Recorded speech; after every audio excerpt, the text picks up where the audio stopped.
So I am about to upload 42, chapter 42 before I go out shopping, but can we just admire that my sister-in-law bought me 2 Dior lip glosses. Bitch. They're like plumpers. Okay, anyway. How are you?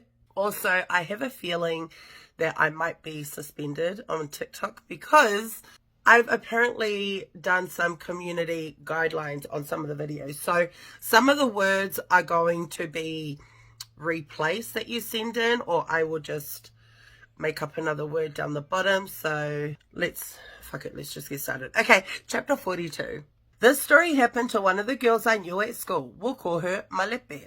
We all knew each other, and for me back then, I was social with everyone. Malepe was real back in school, and when I mean she was giving off those fob Samoan guys catfishing girls from out of Samoa. What an interesting contrast between the two, okay? She was a girl version of it, and she was Maoli. Any one of my girls knew the type of person she was. She was all touchy-feely, and all I could remember was every time I greeted her like morning, I would pull back so quick, or when I do see her walking around in school, I try to avoid her. Okay. So this one time, my English teacher had come back to teach after maternity leave. It had been a couple of years now since she had been back, and this particular year, I was in year 11. I just remember everything becoming so quiet, and I didn't see Malepe around school. Then I noticed my English teacher wasn't around too. A couple of months went by, and I found out my English teacher and Malepe were seeing each other and had a full-on relationship. My English teacher had invited Malepe and some other students to drink at her house. Oh, the English teacher is a lady. But who the hell invites students to drink with them? This English teacher was full-on married with kids too. One of the students who went to this drink up came back to school telling everyone what had happened and that the husband was watching his wife, the English teacher, and Malepe doing the bad things on the bed, then ended up joining both of them. They still have this 3-way relationship up until now. Girl, that story was in New Zealand Herald, plastered all over Saute Aukelangi. I feel like the husband is the owner of the white Subaru. Next one. Let's do a part 2 on white Subaru guy. Okay, so this is from the girl who sent in the original story about the white Subaru guy. I know in my last story I said I stopped talking to white Subaru guy, but I lied. He's come to see me many times since I sent that story. He's still trying to convince me that he's not in a relationship. Oh my gosh. Okay, nobody panic, nobody panic. I'm toxic, and I say it with my chest. Usually I wouldn't go to these extremes, but these pregnancy hormones got me feeling some type of way. So the story begins with me and my best friend trying to do a little FBI research on him so we could find out who that girl was in his phone named Babe. We couldn't find anything on his Instagram and Facebook, so we came up with a plan. She added him on Snapchat to get him to meet up with her. Tell me why, as soon as she adds him, this guy starts to make plans to meet up with her and didn't even know her name or what she looked like. I feel like white Subaru guy must be Bisosongo, okay? Tell me you're desperate without telling me you're desperate. I think you should be telling yourself that.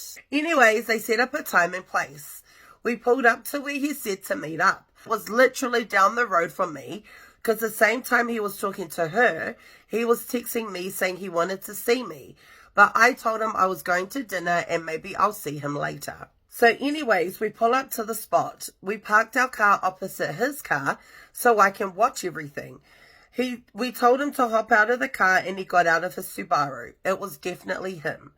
My best friend had 2 phones. One phone she hid in her bag. It was used for me to be on calls with her so I can hear the whole convo, to hear how he acts around other girls. And the other phone was used for me to text her things to say, to ask him. I sat in the car and watched them and listened to the whole convo. Before we set this whole shit up, we wanted to get something out of it, so we decided to at least use him for a box of alcohol for my friend. He ended up going to buy her a box and came back. She took the vailemas and came back to the car and we left. To be honest, I kind of got turned on seeing him with another girl, because tell me why I didn't get mad after all that happened. Are you the student from the previous story? They didn't do anything. He didn't touch her. He was very respectful. Anyways, he texted me asking if dinner was finished. I replied, yes. He came and picked me up that same night. I wanted to see how good he is at lying, so I questioned where he was earlier and who he drank with, etc. He looked at me dead in the eyes and lied to me. Darling, what do you expect? He didn't even blink. I thought, damn, this guy really knows how to play the game. Very bad things were done that night. Oh, fuck. Fast forward to now, he still texts me and calls me. We've blocked and unblocked each other so many times. So yous are toxic. To this day, he doesn't even know I was the one who set up that fake meetups with my best friend. P.S. Just for context, this specific white Subaru guy is not Mormon. Also, he told me he's originally from Wellington and that he's adopted. He told you that.